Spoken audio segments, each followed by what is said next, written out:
This recent incident turned my life into a living nightmare. I'm still trying to recover from this trauma. I'm from California, and our college has always been a fun place for all the students. Even though we picked on each other a bit, no one ever did anything as harmful as this. Maybe that's why no one expected it to happen, and kept on playing the current trending online game, Among Us. Joining college after a long-lived quarantine came like bliss to us, but due to the protection measures of COVID-19, our football coach canceled our practices until December. You can now imagine how a bunch of locker room boys got a handful of time to kill after school. So, we all decided to do a bit of online gaming, sitting at our school cafeteria using the time slot of our football practice. For those who don't know about this game yet, let me give you a brief idea. It's a game one can play with friends online, adding your friend by sharing a private passkey. For those who want to play alone, you can also go for a public search to play with other unknown players. The game is a task-based murder mystery. There are two kinds of players in this game, crewmates and an imposter. The crewmates finish the tasks in a space station, and the imposter takes chances to execute them silently. After discovering the body of the murdered crewmate, an emergency meeting takes place, and everyone has to vote who is the imposter. The game continues if they fail to spot the imposter. Long story short, we were a group of 10 guys, hence we were enough to play privately, without seeking other unknown players online. The game allows you to increase the number of imposters, but we decided to keep only one for the game to become interesting. The game has created its avatar in such a way that, except the player, no one can guess which avatar belongs to whom, and we all decided to keep it a secret for the enjoyment purpose. The first day after school, we all jumped on the game. The game was going well. We had 2 rounds of emergency meetings, as the imposter wasn't making any moves. Everyone started to make fun of the imposter, without knowing who it was, by saying, "What a dork, dude. Seems like the imposter is too scared to take a life virtually. The imposter is making things boring," etc. I stared at everyone's face but couldn't guess who was the imposter, though after the end of the game, we were informed about his avatar that no one revealed the imposter's identity. The next day, due to rainy weather, we left the school early and decided to play the game from our houses by sharing the passkey. The imposter managed to murder 7 crewmates without getting caught. Everyone got back their interest in the game. No one revealed the avatar of the imposter for obvious reasons. At the end of the game, we came to know a blue-colored crewmate was the imposter, but to keep the fun going, we decided not to reveal our avatars, so no one could guess who was whom. I went to bed thinking, who could be the imposter, and eventually fell asleep. When I woke up that following morning, I heard my dad talking to our college principal on the phone. I went downstairs and asked him, "What happened, Dad?" He replied in a worried voice, "One of your friends died last night. The school boards are calling every parent and warning us to keep caution. The cops think he was murdered mysteriously." I was beyond terrified to hear the news. I quickly called my friends and came to know it was Liam. He went to the backyard to dump the garbage at night, and someone silently came and slit his throat. The game Among Us also allows the imposter to kill the crewmates with a sharp, pointy knife. I didn't know what to say. I didn't know why the game came into my mind after hearing the details about Liam's murder. If I stayed on this gut feeling that day, I might have been able to lessen the damage. But our school organized a little ceremony to pay our condolences to Liam's family and pray for his soul to be in peace. The group of 10 became a group of 9. A few days passed, and we were all starting to get back to normal life. One evening, I was sitting at home bored when a friend suggested playing Among Us to kill time. Though everyone was quite upset with Liam's mysterious death, we all thought it would be a nice way to keep our minds preoccupied for a while. We started the game, and after 2 rounds of play, things were the same again. After winning his crewmates on that 3rd round, I felt the pattern repeating itself. The imposter now behaving exactly like that, killing people randomly and managing to win the game by lying in our emergency chat. This time, I asked the group chat who played the imposter in the third round. Chris and Jack revealed they played the imposter in the first 2 rounds, but when asked about the third round, everyone said it wasn't them. I feel someone among us was lying, but I didn't know why. Something about this was feeling odd.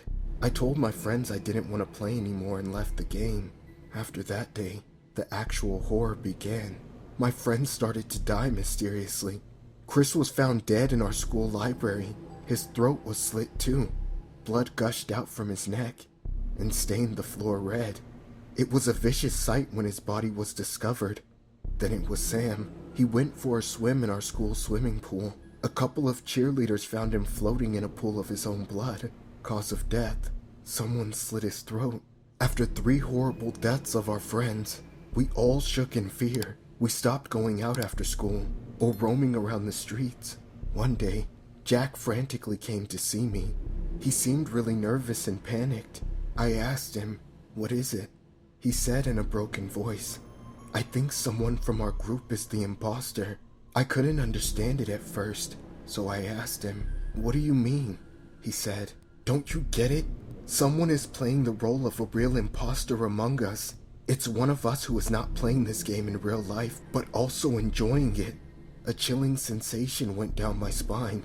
Jack and I decided to see the principal the next day and tell him about all of this. I went to school and waited for Jack to arrive. We didn't tell our friends, as we didn't want to freak them out as well. After a while, I saw Jack walking towards me.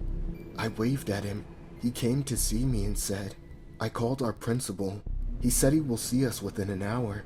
Until then, I have to go to the library and return some books." I had nothing to do but wait, so I decided to accompany him. We went to the library. It was empty, as kids these days hardly come here. Jack pointed towards the last shelf on the left corner and started walking towards it. He told me to hold his backpack as his hands were filled with books already. As he got busy keeping his books, I decided to surf on my phone for a while. So I put his bag on the table near me, and as the bag hit the table, I heard a heavy metal sound, as if something in his bag clanked with the table's surface. Out of curiosity, I opened his bag, and what I saw, it stopped my heart immediately. Jack was carrying a sharp kitchen knife. It had blood stains on it. I looked up to him with trembling eyes. He was still busy arranging the books. He turned towards me and said, "Max, come over here and help me real quick. Bring my bag for me too. I have some books in it." I knew what was going to happen next. I knew he wanted to lure me by going to him, so that he can slit my throat like Liam and Chris. I didn't wait for a second and ran to the principal's office with his backpack in my hand. The cops showed up at our campus. They discovered blood-stained clothes from Jack's locker. Jack was handcuffed and taken into police custody. We all watched him as he walked slowly to the police car. Before getting inside, he turned to us and said, in a creepy voice, "Trust me guys, it's so much more fun in real life." The Jack I saw at that moment, that wasn't my friend. His smile put me on edge. I almost became numb with fear. Jack is now in a mental institution. Doctors think over-obsession to this online game is what led him to commit these horrible murders. It's more disturbing to think how a game changed my friend. I believe this is why people say, too much of anything is not good. Be careful, guys. It's really hard to identify the imposter in real life. Don't let an online game influence you in such a manner that you end up ruining your life forever.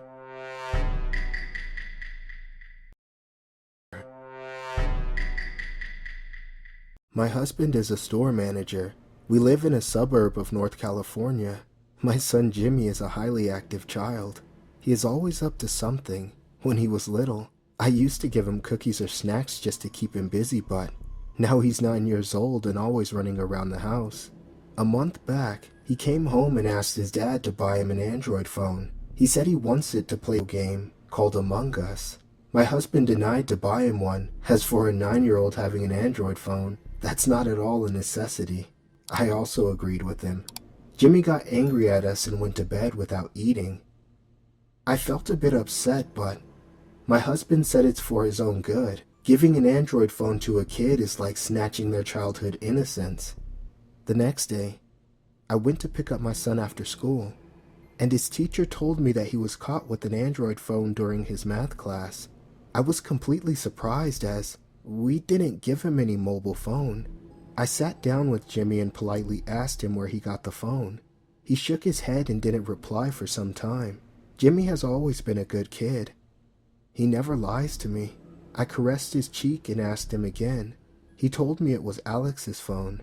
Alex gave it to him to play for a while. I immediately called Alex's mother and told her not to let her son carry such expensive stuff to school.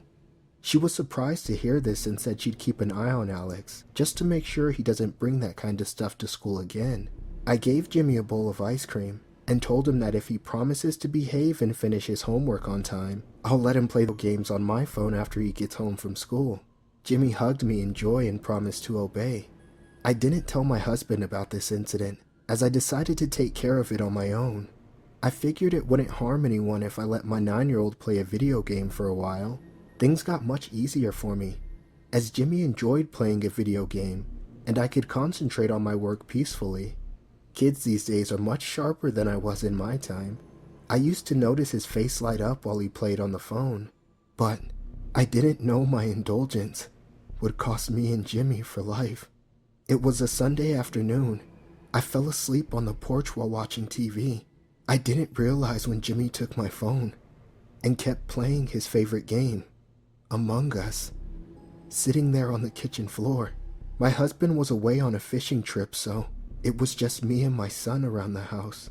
I woke up from slumber and saw the entire house was in darkness. First, I felt like I was dreaming, but the pale sun rays coming behind the window curtain explained the reason. There was a power outage. Our area was going through some electrical repairing, so 2 or 3 times a week, we were facing power outages for 5 to 10 minutes. I got up and went looking for candles. After 5 minutes of silence around the house, something felt really odd to me. I noticed Jimmy was nowhere to be found. I called his name out loud, but there was no reply. I was quickly becoming more afraid and went outside of the house calling his name. Suddenly, I hear his voice come from our backyard. I rushed to the backyard. Jimmy was there, standing near our electrical wiring board. He was standing on a rusty tin lid to reach the wiring section of the board that had a bunch of wires hanging down from it. Our house was quite old, hence the wiring just being in the back. I said in a worried voice, "Jimmy, please come down from there and don't touch those wires." But my poor innocent Jimmy smiled at me and said, "Look, Mama, I'll fix the power, just like the crewmate does in Among Us." My heart started racing like a horse. I knew a huge accident would occur if Jimmy kept holding onto those wires. He was about 15 feet away from me. I ran towards him as fast as I could, and then the power snapped back, and I heard the world's most horrifying sound. My Jimmy made a loud whimper, and I saw tons of fire sparking around him, and the entire backyard was filled with smoke. A smell of human flesh burning made the air heavy. I couldn't breathe. I couldn't do anything. It felt like the entire sky fell over my head. The smell of human flesh burning was choking me, and I just wanted to die at that moment. It's been a month now. My husband and I shifted to a new home. I couldn't live in the same house that my son had died in. The memories were too difficult to bear. Now, I just sit around the window and think about how a video game ruined his life. From this game, Among Us, my little Jimmy thought that holding on the wires and tying them up was exactly the way people resolve power cutting issues. The first 2 weeks were near impossible for me to go on with. How could I go on knowing that my negligence made me lose my only child? But now, I don't cry anymore. Do you know why? Every day I play Among Us, whenever my husband is at home. Just when the game starts, and the eerie space sounds play in the background, I hear my little Jimmy giggling and running around the house. Yes, Jimmy. Yes, Jimmy comes to see me. The game helps me to reunite with my son. I kept this a secret from my husband, as he would never believe me, but whenever the game flashes onto my phone, I hear Jimmy whispering to me, "Let's play Among Us together, Mama. I love this game. There's no reason to be afraid of my own child, right? I mean, he misses us, and we miss him too. I will keep playing this game every afternoon, as long as it keeps Jimmy among us."